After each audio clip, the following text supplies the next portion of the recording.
My name is Grant Geiger, and I'm the CEO and founder of EIR Healthcare. I raised our first dollars from my family, actually. It started with what was really an idea and a creation of my father's. And when he passed away, there was a process through which our family went through and looked at what my father had developed and created, and we realized that there was an opportunity to bring that to market.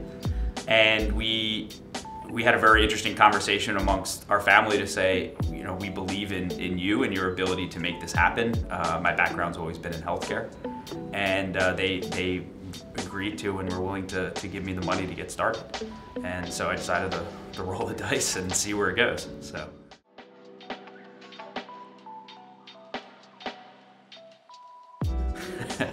It's a good question. So I've been in the healthcare space my whole career, as I said earlier, and one of the things we noticed, and one of the things I noticed early on in 2016, is that healthcare is, first of all, it is an industry that is slow to innovate. And if you take a look at healthcare construction right now, it's a space where to get a bed tower, right? Let's say a 300-bed, patient tower, could take upwards of 8 years to actually build from when the day they break ground to when they open it. And so what we saw there was a problem that needed an opportunity to be improved. And so we're doing a small part by working on the rooms, but it does have a financial impact in the outcome for hospitals and how they treat and take care of patients.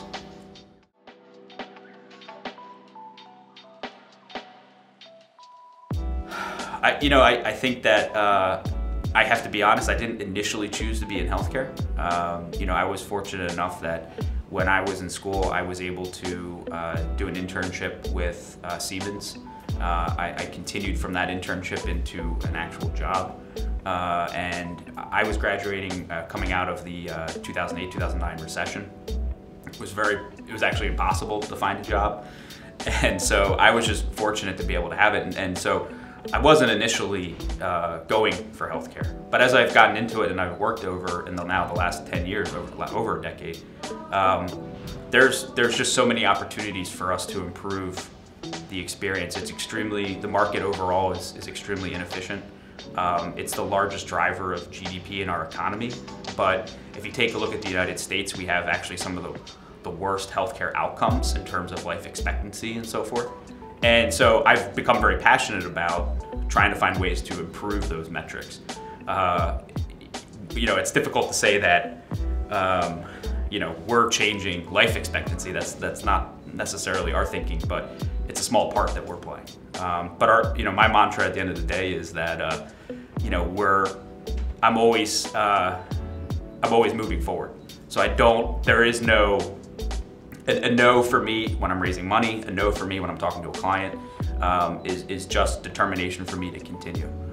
Because I know what we're doing. I'm confident in what we've researched in the market and what we've developed. And so perseverance is critical, I think, for us.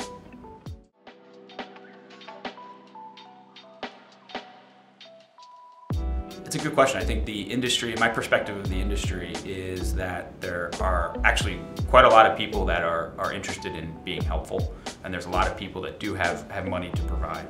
I don't think that's necessarily an issue. I think, but one of the things I have learned is that to be able to connect with them and to find that opportunity to get in front of them is, I think, still a challenge. I don't think there's necessarily transparency around that.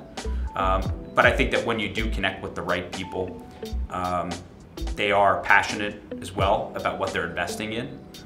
They do believe in what they're going after, and if they're in the healthcare space, for example, they get it.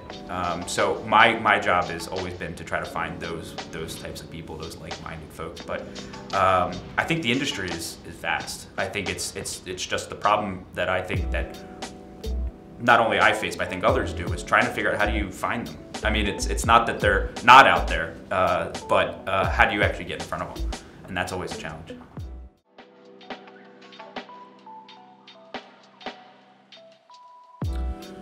I think we've overcome the challenge of trying to fit into these boxes in the VC community by trying to, as I said earlier, there is no, I've never found that there's a shortage of investors. It's about trying to find the right ones. And so going back to my perseverance comment earlier, I knew that eventually we would make that connection with the right fund or the right type of investor.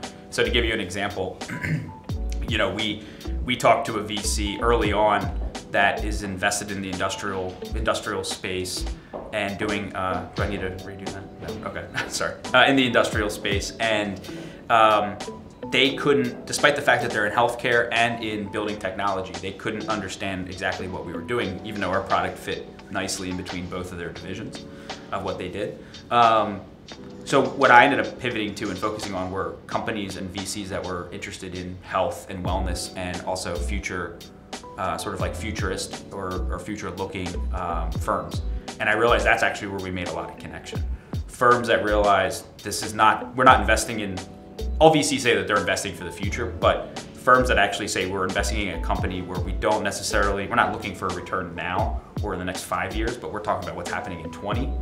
Those were the firms where we were actually able to resonate. So the trick for us was trying to understand how VCs actually assemble themselves, and then finding the right VC that matched up with what we were trying to accomplish in the market, and making that connection.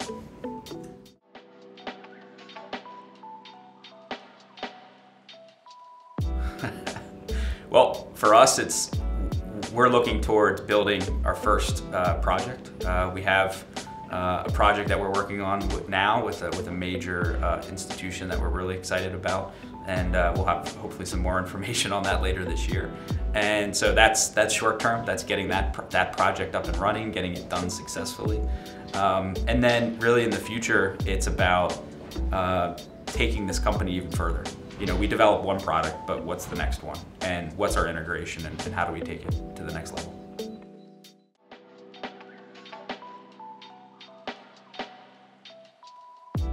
I am I'm a thinker. I'm a strategy guy. I really am thinking about the future and how things can change. I like to connect what we do physically with what we have to accomplish virtually in software and technology. That's been my background in healthcare. I'm all about change. I think change is ultimately good for us as a society.